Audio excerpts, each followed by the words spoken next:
Mbote bandeko oyo nyonso bozali kolanda ngai awa na Londres, na salue bino na kombo likolo na bakombo nyonso, kombo na Yesu Kristo oyo azali mokonzi pe nkolo na bomoi oyo tozali yango bisika nyonso bofandi na bosani bino te pe na pesi bino ba mbote na nga pe balosako na le peuple de Dieu pe ba peuple africain nyonso. Mikolo oyo elandi oyo ezali elekaki nazaki koloba mingi makambo na santé. Donc santé ezali nini moko soki oyebi kobatela yango te yango eko prendre contrôle na yo. Yango nde nalobaka toujours que makomi na Nzambe elobeli ngai na yo te, mon peuple est péri parce qu'il lui manque la connaissance. Connaissance wana ezali te ka pour développer l'esprit de religion te. Toyeba les principes du royaume de Dieu na mokili oyo. Toyeba peke biso nyonso bato na mokili tozali bongo esprit, âme pe na nzoto oyo. Makambo na zoloba ekosala mingi oyo tozali affecté na ba corps physique oyo to ba corps humain oyo. Ezali pona moto nyonso po toyeba ngo ke santé basombaka yango te, batela nde yango. Nakote kosala ba video moko oyo ezali lokola 3e ou 4e épisode na yango yango naza kosenga na le peuple de Dieu nyonso balandaka yango botala libandela mpona makambo na koloba siko eza makambo ya sika. Bon, nayaki koyeba pete toyebi te matiti oyo Nzambe asalela biso mingi ezali po eservir biso na réparation ya corps physique oyo. Nayaki kozwa produit moko tobengaka yango na kombo ya cayenne pepper to capsaicine oyo tobengaka na kombo ya pilipili. Ezali produit moko très capital na banzoto na biso. Ezali antioxydant monene po na nzoto pe na santé na biso. Rôle na yango au fait esalaka nini? Parce que chaque produit est dans un rôle pe na eloko esalaka, les avantages, les bénéfices nango ezali nini? Yango produit oyo ezali ko combattre les mauvaises bactéries na banzoto na biso. Pe yango ezali ko booster pe ko renforcer système immunitaire na biso. Raison to belaka mingi ezali soki ozali na système immunitaire moko ezali makasi, dès que ba bactérie ye ko affecter yo to ba virus ya nature ndenge toyebi ke nature ezala makambo ebele koya ko détruire ba corps na yo. Pe na kati ya produit oyo ezalaka na produit oyo babengaka na vitamine C, ezali na vitamine E et ezali pe na bêta-carène oyo ezali bongo vitamine A pona ba réparation ya vision pe ba miso na biso pona to bela te. Et yango pe ezali ko guérir bato na problème ya estomac, ba ulcère pe ekangaka moto nzala, bato baliaka mingi balingaka kolia mingi, ezam na avantage moko monene. Pe ezali ko restaurer circulation ya makila na nzoto. Pe ezali ko nettoyer ba foie pe na ba organe intérieur na biso nyonso. Pe ezali pe ko prévenir cancer. Yango nde ezali capsaicine, ezali bongo forme ya pilipili. Yango pilipili esengeli koliaka biloko pe na mwa pilipili ekosala bien. Bao balingaka pilipili boyebaka ba avantage nango ezali ndenge wana po toki na bamboka moko balobela biso ba biloko te ka liaka pilipili. Pilipili avantage nango nini? Moto ayebi azali te. Mais merci mpona koya kovanda na bamboka oyo ezali bazokomela biso bakosala ba recherche pe tozoyeba ba makambo ebele. Pe ezali lisusu pe kosalisa biso na problème ya ko équilibrer poids ya nzoto pe énergie ya nzoto pona ko maintenir le bon fonctionnement ya nzoto na yo moto.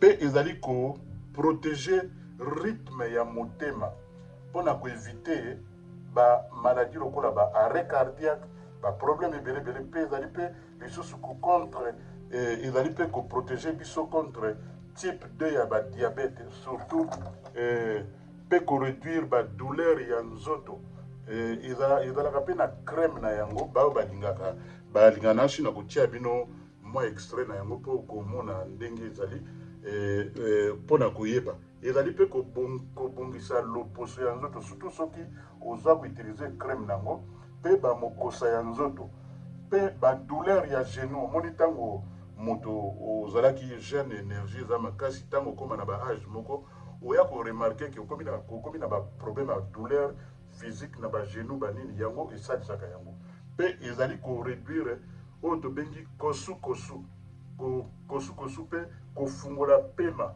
mpe mpona kofungola bapema ya yo motu système respiratoire ya yo motu nakoyebisa bino lisusu mpe bandeko ke bato baliaka babiloko lokola mabata ezali malamu te mabata eliaka baproduit moko oyo ezali ya mabe eliaka babiloko ezali ya kokufa soki ozolia biloko ya kokufa okie na nzoto na yo do yango tolobaki biloko lokola bangolo biloko wana nyonso borevoir yango mpe bao balingaka kolia misuni ya rouge mingi eza mabe mpona santé mpona basante na biso nyonso tofungola matoi mpe toyoka naya aloba eloko moko lisusu boyeke ezali na moto moko babengi ye na nkombo ya Hippocrate azali père ya médecine moderne mpe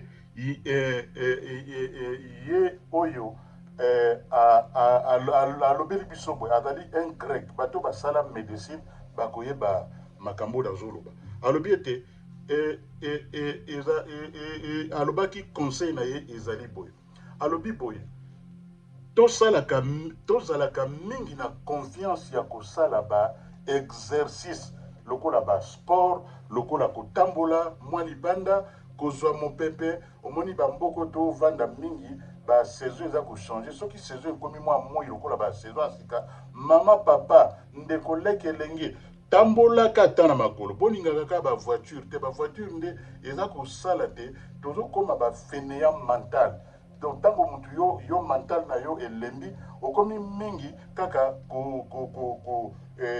kozwa bamituka banini fo kotambolaka na makolo ata 30 minutes par jour esalaka bien ekoréduire biloko ebele alobi boye tosalaka confiance na baexercice lokola mwa sport mwa kokima mwa kotambola mpe kosalaka régime ya malamu ke omelaka kaka bakisi oyo ezali koluka biso ba excès ya bamort prématuré omoni bakisi oyo tokomela surtout lelo badrogue eyali yo ntango oza komela babiloko wana mingi osalaka sport te c'est un danger ozali komitika na danger yango omoni docteur oyo père ya médecine moderne apesi bato conseil alobi ye aza koconseille mingi moto asala baexercice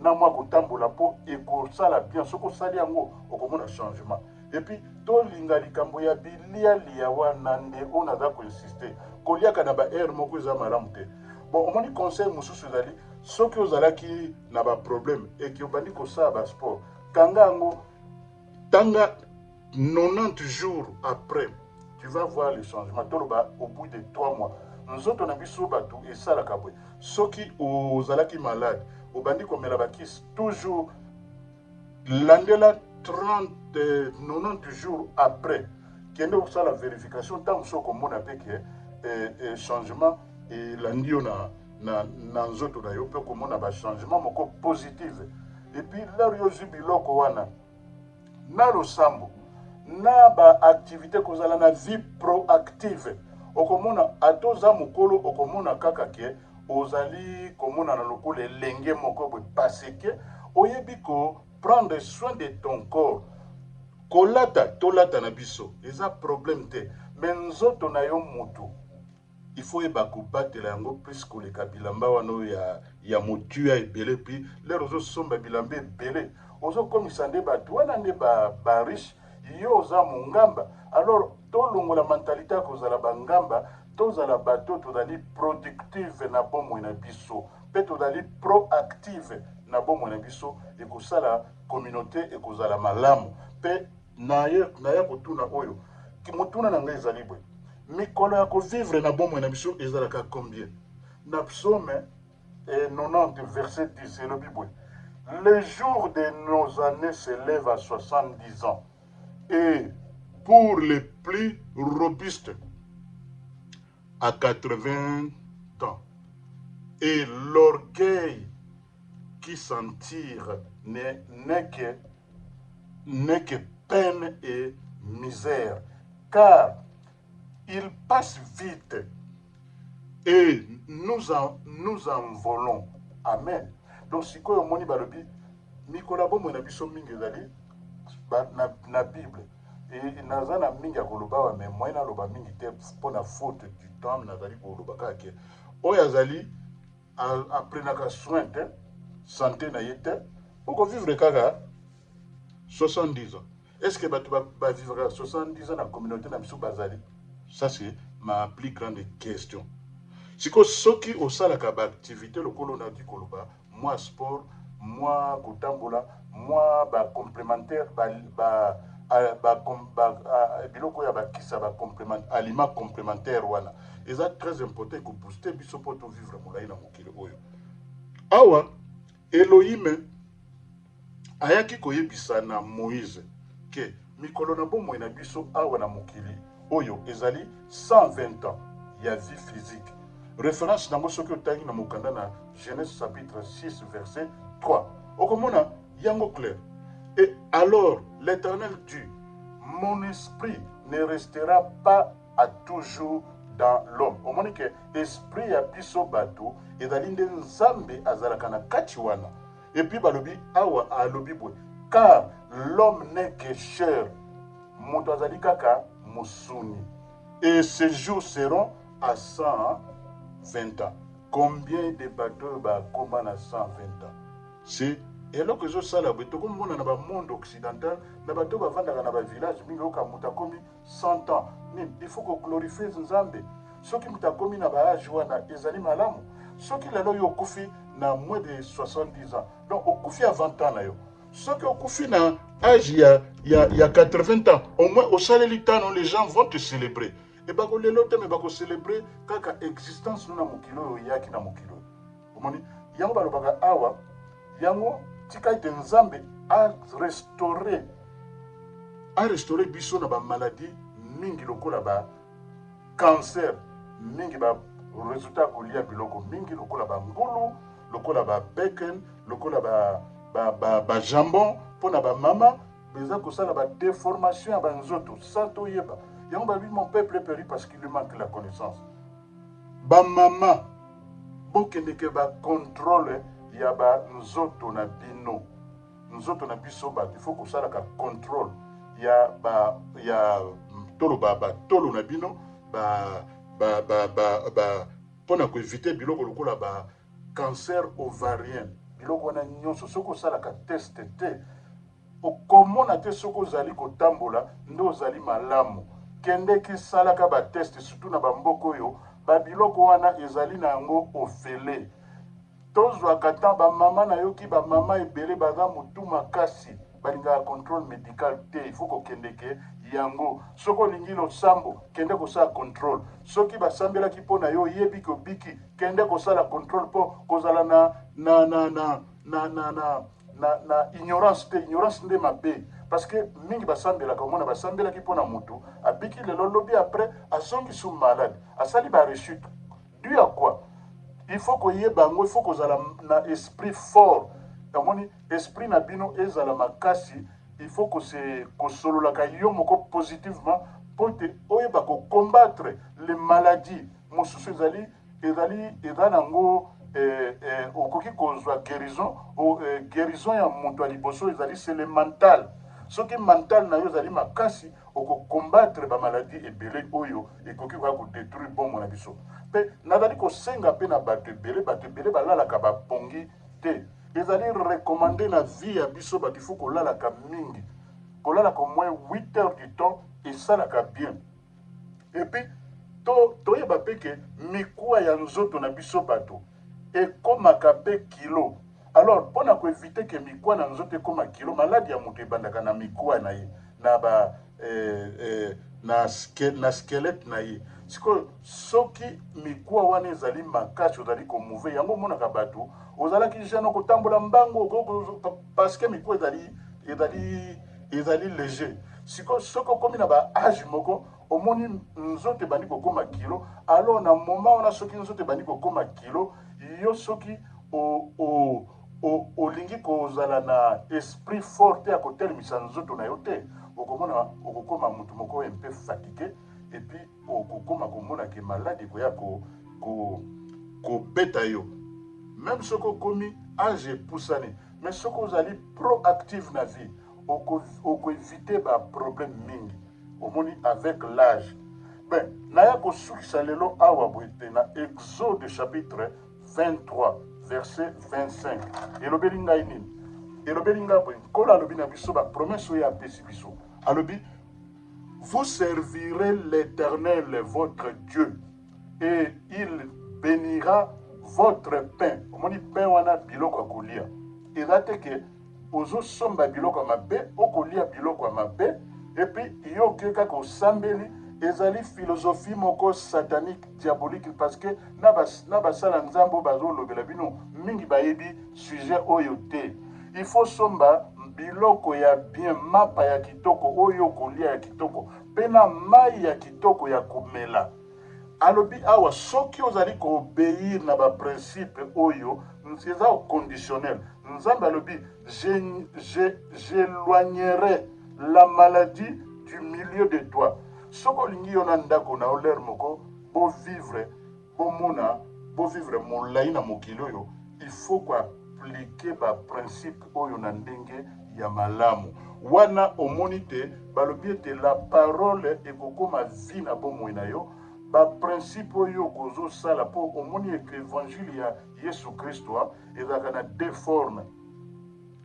Bomoto na Yesu Kristo yango omoni bato ba religieux balingi yango mingi. Bomoto na Yesu olingi ozala na paix, olingi kozala bato bamona yo malamu, mais intérieurement ezali malamu te. Alobi lisusu alobi mais ba principe ya Yesu Kristo tango za kotanga ngo na malamu ekosala te ovivre na vie moko prospère. Yango moni na mokanda Jean alobi je souhaite que corps pe âme na yo et vivre en harmonie na paix totale. Yango moni message on zalaki nango pona mokolo na lelo yango wana. Je salue le peuple de Dieu na tindeli bino nyonso bato ba mbote bele oyo ba s'abonner na te na chaîne na biso ya YouTube, bo s'abonner et puis bo kolanda biso na ba réseaux sociaux, et puis nyonso ezali nini kaka moto moko na bato ba message on a tie elamwisa moto moko, elamwisa conscience ya moto moko, elamwisa esprit ya moto moko po ete atelema atambola pe azala sujet de témoignage na bato mosusu oyo bapesaki nga pe nakangi yango te, napesi pe na moto moko po gloire ezonga bobele epai na ye moko na kombo na Yesu Kristo. Amen. Et puis bon week-end. Allez, je vous salue. Bye bye.